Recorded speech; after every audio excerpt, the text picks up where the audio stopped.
যে আমেরিকা যুক্তরাষ্ট্র ইতিমধ্যেই কুয়েত এবং বাহরাইন থেকে তাদের সেনাদের নিয়ে পালিয়েছে। আর সেই খবর গতকাল থেকে আজ সারাদিন আমেরিকা মুলুকে 6 লাভ। খোদ ডোনাল্ড ট্রাম্প রীতিমতো প্রশ্নের সম্মুখীন হয়েছেন, উত্তর দিতে পারেননি। যে ডোনাল্ড ট্রাম্প তিনি সকালে বিকালে ইরানকে ধ্বংস করে দিচ্ছিলেন, ইরানের সভ্যতাকে প্রস্তর যুগে নিয়ে যাচ্ছিলেন, সেই ডোনাল্ড ট্রাম্প তিনি দেশের সাংবাদিকদের সামনে সরাসরি বলতে বাধ্য হয়েছেন, এই বিষয়ে আমি কোনো উত্তর দেব না। এই মুহূর্তে আমেরিকা চাইছে যুদ্ধ থামাতে, চাইছে চুক্তি করতে, কিন্তু আশ্চর্যজনকভাবে ইরান যুদ্ধ থামাতে চাইছে না, চুক্তি করতেও চাইছে না। তাহলে কি চাইছে? ইরান চাইছে কেবলই যুদ্ধ আর যুদ্ধ আর যুদ্ধ। কারণ আমেরিকার সঙ্গে যুদ্ধ করবার ছাড়া অপর কোনো পথ খোলা আছে বলে ইরান আপাতত মনে করছে না।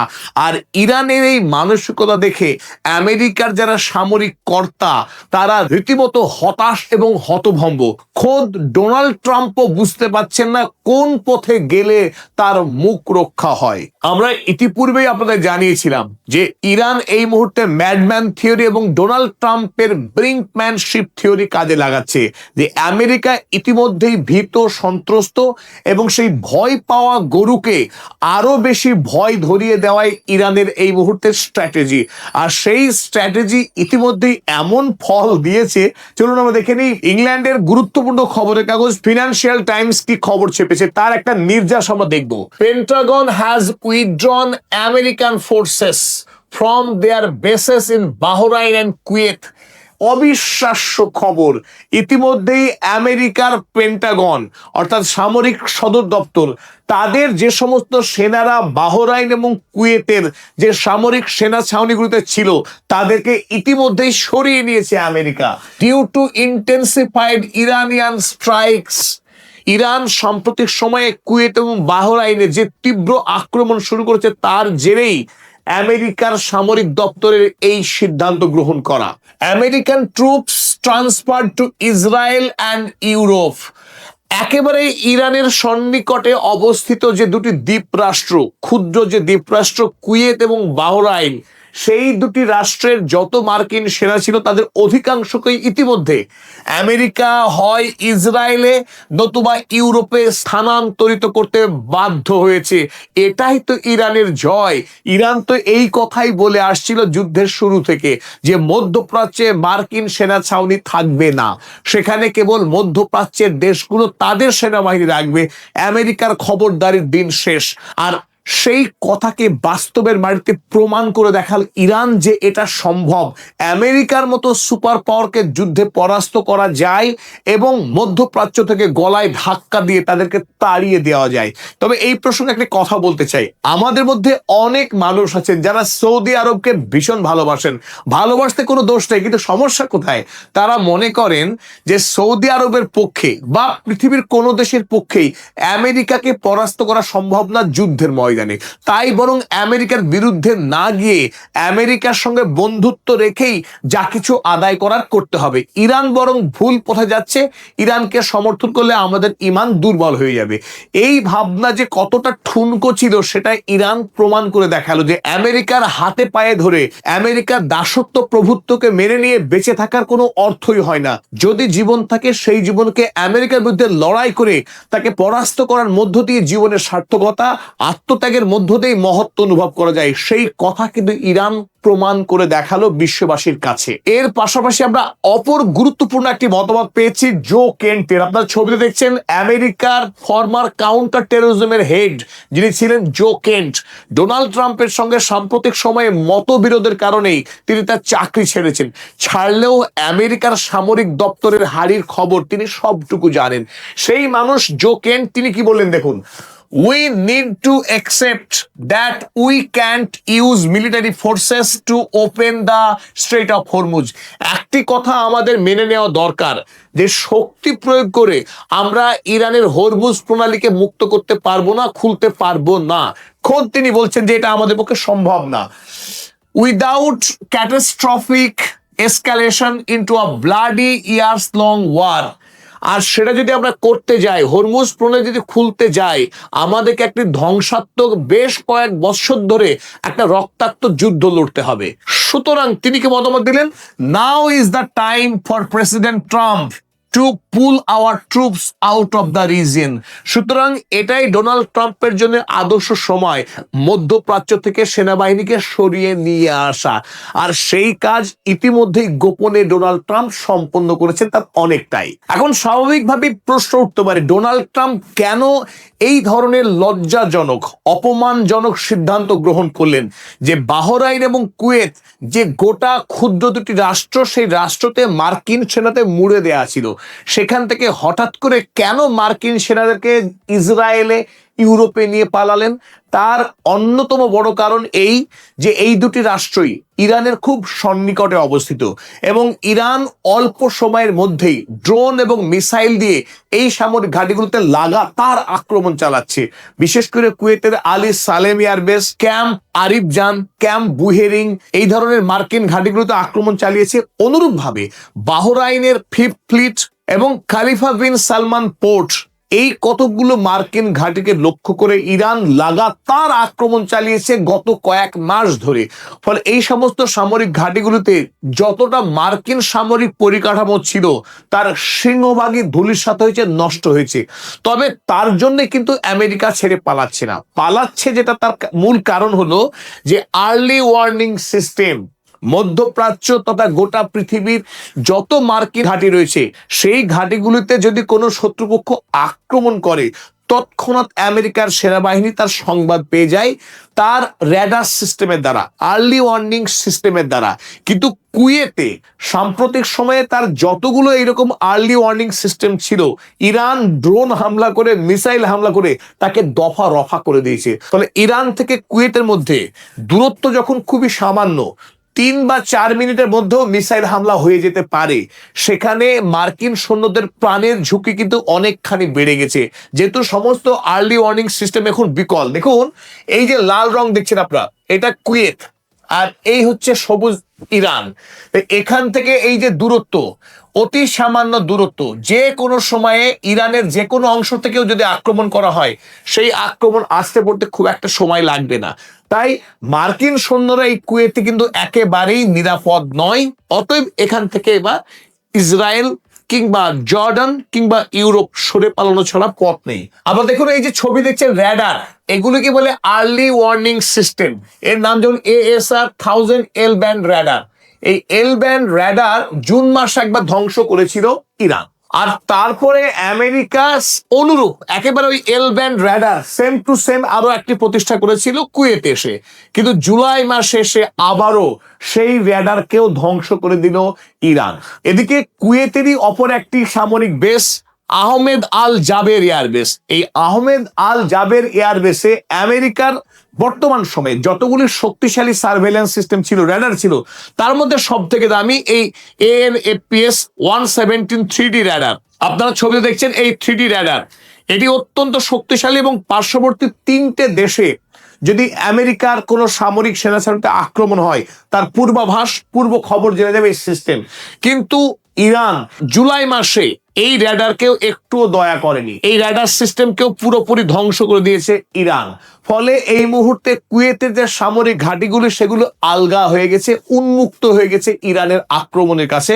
ইংরেজিতে যাকে বলে মোস্ট ভালনারেবল কন্ডিশন, যে মার্কিন সেনারা কুয়েতে এখন যে কোনো সময় খুন হয়ে যেতে পারেন, সেই অবস্থা তৈরি হয়েছে। অতএব মার্কিন সেনার জীবনের দাম যখন বহু, কারণ আমেরিকা এতদিন তো তাই বলে এসেছে তাদের সেনাবাহিনীর জীবনের দাম বেশি, কিন্তু আফগানিস্তানের, ইরাকের, লিবিয়ার মানুষের জীবনের কোনো দাম নেই। তাদেরকে নির্বিচারে খুন করেছে আমেরিকা।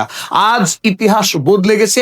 অতএব ছেড়ে দেওয়া কেঁদে বাঁচি অবস্থা। মার্কিন সেনারা এবার কুয়েত ছেড়ে পালাচ্ছে, যে কুয়েতকে একটা সময়ে সাদ্দাম হোসেনের হাত থেকে মুক্ত করেছিল, যে কুয়েতকে আমেরিকা স্বাধীনতা দিয়েছিল, সেই কুয়েতে স্বাধীনভাবে আমেরিকার সেনারা আর থাকতে পারছে না, নেপথ্যে ইরান। চলুন তাহলে এবার দেখে নিই যে আসলে ইরান কি চাইছে। অবশ্যই ইরান চাইছে মধ্যপ্রাচ্যে অর্থাৎ ইরানের খুব সংলগ্ন কাছাকাছি যতগুলো মার্কিন সেনা ছাউনি রয়েছে সেই সমস্ত সেনা ছাউনি যেন আমেরিকা অবিলম্বে সরিয়ে নিয়ে পালায়, আর যদি না পালায় ইরান তাকে দায়িত্ব নিয়ে ধ্বংস করে দেবে।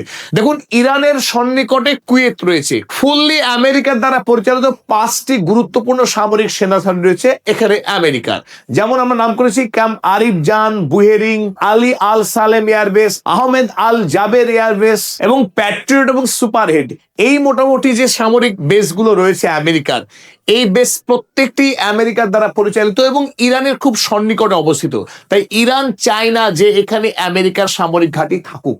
পাশাপাশি বাহরাইন, এই অতি ক্ষুদ্র দ্বীপরাষ্ট্র, মাত্র 48 কিলোমিটার দৈর্ঘ্য এবং প্রস্থে মাত্র 16 কিলোমিটার, অথচ এখানেই আমেরিকার 3টে সামরিক সেনা ছাউনি রয়েছে, যার মধ্যে সব থেকে উল্লেখযোগ্য fifth fleet, navy fifth fleet. সেই নেভি ফিফথ ফ্লিট, পাশে ইসা এয়ারবেস, কাতারে একটি রয়েছে এরকম মার্কিন পরিচালিত সেনা ছাউনি, পাশাপাশি আরব আমিরাতে রয়েছে 3টে সামরিক সেনা ছাউনি। এই সমস্ত সামরিক সেনা ছাউনিগুলোকে এখন ইরান চাইছে এখান থেকে দূর হয়ে যাক, দূর হয়ে গিয়ে হয় ইসরায়েলে আসুক কিংবা জর্ডনে থাকুক, কিন্তু ইরানের সন্নিকটে, ইরানের কাছাকাছি কোনো সামরিক বেস যেন না থাকে। আর এর মধ্যে রয়েছে সৌদি আরব, সৌদি আরবের 2টি বেস রয়েছে, কিন্তু দুটি আরব এবং আমেরিকা মিলিতভাবে চালায়, একান্তই আমেরিকা চালায় এরকম বেস কিন্তু নাই। প্রিন্স সুলতান এয়ারবেস যেটা, সেখানে যদিও মার্কিন সেনারা মূলত থাকে, কিছু আরব সেনাও থাকে। সুতরাং ইরানের বার্তা কিন্তু খুব স্পষ্ট, সেটা কি?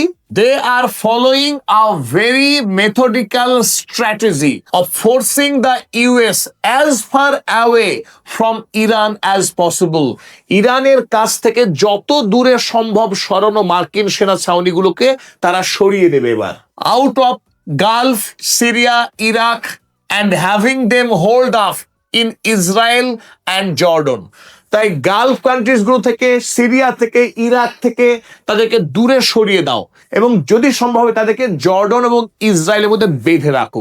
সেই কাজ কিন্তু ইরান এখন করছে, যে খবর জানিয়েছে ফিনান্সিয়াল টাইমস। আর মজার বিষয় কি জানেন? ডোনাল্ড ট্রাম্প নির্লজ্জ হতে পারেন, তিনি লজ্জা শরমের মাথাও খেতে পারেন, অনায়াসে বিদেশের রাষ্ট্রপতিকে তুলে এনে জেলখানায় বন্দি রাখতে পারেন, কিন্তু তাই বলে ডোনাল্ড ট্রাম্প নিজের দেশের সাংবাদিকদের কাছে একথাও স্বীকার করবেন যে রাতের অন্ধকারে কুয়েত থেকে মার্কিন সেনাদেরকে উড়িয়ে তিনি ইসরায়েল এবং ইউরোপে পাঠিয়ে দিয়েছেন? না, এতটা আহাম্মক ডোনাল্ড ট্রাম্প নন। তাই গতকাল রাতে যখন মার্কিন মুলুকের সাংবাদিকদের কাছে এই খবর চাউর হয়ে যায় যে মার্কিন সেনারা পালাচ্ছে ইরানের ভয়ে, এই কথা যখন ডোনাল্ড ট্রাম্পকে গিয়ে দৌড়ে জিজ্ঞাসা করে, যখন ডোনাল্ড ট্রাম্প তার এয়ারফোর্স 1 প্লেনে উঠছিলেন, তখন ডোনাল্ড ট্রাম্পকে যখন জিজ্ঞাসা করা হয় এই খবর কি সত্য যে মার্কিন সেনারা পালাচ্ছে ইরানের ভয়ে, ডোনাল্ড ট্রাম্প স্পিকটি নট, তিনি বলেছেন এই বিষয়ে আমি কোনো মন্তব্য করব না। চলুন দেখে নিই কি বলেছেন তিনি। Trump avoids commenting on reports of US forces moving out of Kuwait, Bahrain.